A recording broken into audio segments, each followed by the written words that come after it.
maukah aku tunjukkan kepada kalian tentang seorang yang haram masuk neraka atau orang yang neraka haram menyentuhnya? Rasulullah SAW sampai mengulangi dengan dua model pembicaraan, padahal sama saja. Kata para ulama, ini untuk menekankan. Kata Nabi, maukah aku kabarkan kepada kalian tentang orang yang haram masuk neraka dan neraka haram menyentuhnya? Sama saja kan? Kalau nggak bisa masuk neraka, neraka nggak akan menyentuhnya. Sama sebenarnya, cuma Nabi menggunakan dengan dua ibarat dalam rangka untuk menekankan. Kata para sahabat, tentu siapa orang itu ya Rasulullah? Betapa beruntung orang tersebut. Dia haram masuk neraka dan neraka haram menyentuhnya. Kata Nabi SAW, kullu qaribin hayyinin sahlin layyin. Apa tadi kata Nabi? Belum hafal. Kullu qaribin hayyinin sahlin layyin.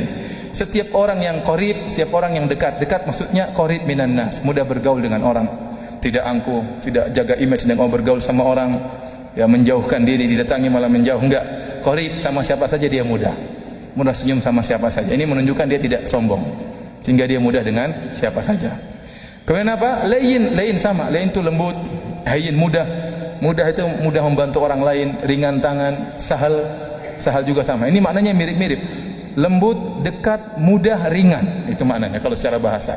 Intinya ini semua berkaitan dengan akhlak. Disebutkan sahlun. Apa maksudnya sahlun? Yaitu dia mudah dalam fi qada'i hawaijin nas, mudah dalam membantu orang lain. Kalau orang minta tolong sama dia mudah bantu, dengan hartanya, dengan idenya, dengan tenaganya, dengan pikirannya, mudah. Orang ini mustahil neraka menyentuhnya. Nabi bilang dia nggak mungkin disentuh oleh neraka. Kenapa? Akhlaknya mulia. Makanya Rasulullah SAW bersabda tentang orang-orang yang mudah. Kata Nabi SAW, rahimallahu imra'an samhan idza ishtara, samhan idza ba'a, samhan idza iqtada. Kata Nabi SAW, semoga Allah merahmati seorang yang mudah tatkala menjual, mudah tatkala membeli, dan mudah tatkala menagih hutang. Maksudnya gimana? Dia mudah orangnya. Kalau jual barang, orang tawar ya dia jual mudah. Berapa harganya? 100 juta. 80 ya? Ya udah ambil aja. Ya mudah. Cuma kurang 20 juta nggak jadi masalah. Yang penting dia sudah untung. Ada orang berapa? 100 juta. 99, enggak 1 rupiah pun enggak akan saya turunkan. Kamu enggak mau ya sudah. Wah, ini namanya susah kalau menjual. Ini tidak disukai oleh Nabi sallallahu alaihi wasallam. Yang Nabi suka adalah yang apa? Samhan idza ba'a. Mudah untuk menjual. Mudah untuk menjual. Selama dia dapat untungnya dijual, enggak apa, rezeki nanti datang dari yang lain. Kenapa harus untung harus banyak-banyak? Yang penting udah untung sampai saya sudah.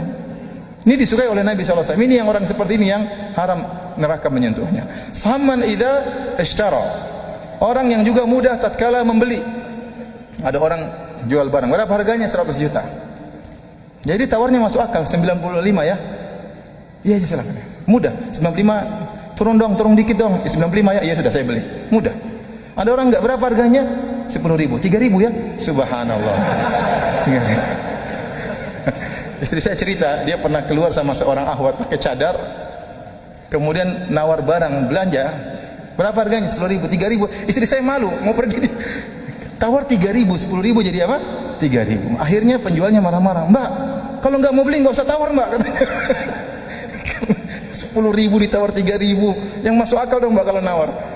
Jadi ada orang seperti itu ya, dan ada orang bangga seperti itu. Tenang, saya yang tawar, tenang, kamu tunggu saja. Nanti ditawar sama dia, berapa? 10.000. 3.000 ya? Enggak. Lah 3.000 lah. Enggak 3.000. Enggak kok. Enggak mau pergi dia. Akhirnya orangnya kasih, ini ambil dah. 3.000 enggak, gratis ambil aja. Jadi ini enggak benar juga. Padahal kita tahu jual beli itu antara radin minkum, di antara keridhaan, harus ada ridho antara pembeli dan penjual. Bisa jadi penjual jual dengan terpaksa, itu enggak boleh. Dan tidak boleh juga pembeli membeli dengan apa? Terpaksa. Ya. Kemudian kata Nabi SAW, samhan idza iqtada. Demikian juga orang yang mudah tatkala dia menagih hutang. Nagih hutang, orang belum bisa bayar, dia tahu orang ini sudah berusaha, ya udah dia ringankan, nantilah, tidak apa-apa. Yang penting dia tahu dia berusaha. Beda kalau orang kepala batu, kemudian bohong, itu lain cerita.